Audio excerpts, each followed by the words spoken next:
Imetimia saa moja asubuhi saa za Afrika Mashariki. Mpenzi msikilizaji, hujambo na karibu kwa habari zetu. Jina langu ni Boazi wa Muta. Mwanzo ni muktasari wa habari.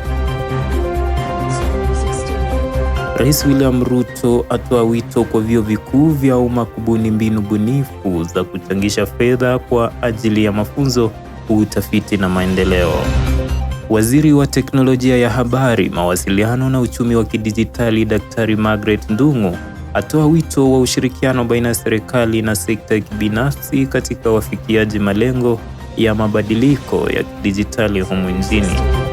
Na ya kimataifa ni kwamba Russia na Ukraine zatekeleza mashambulizi ya angani baina yao wiki moja. Hii ni baada ya msururu wa mashambulizi ambapo Russia ilitekeleza shambulizi la kombora jipya dhidi ya Ukraine.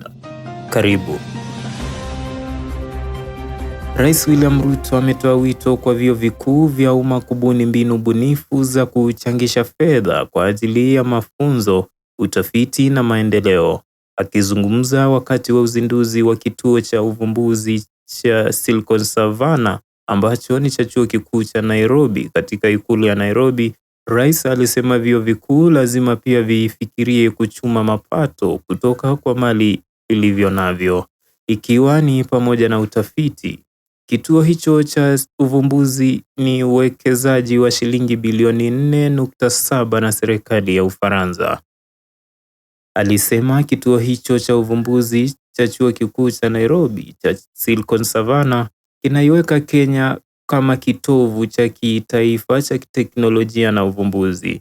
Aliongeza kuwa mpango huu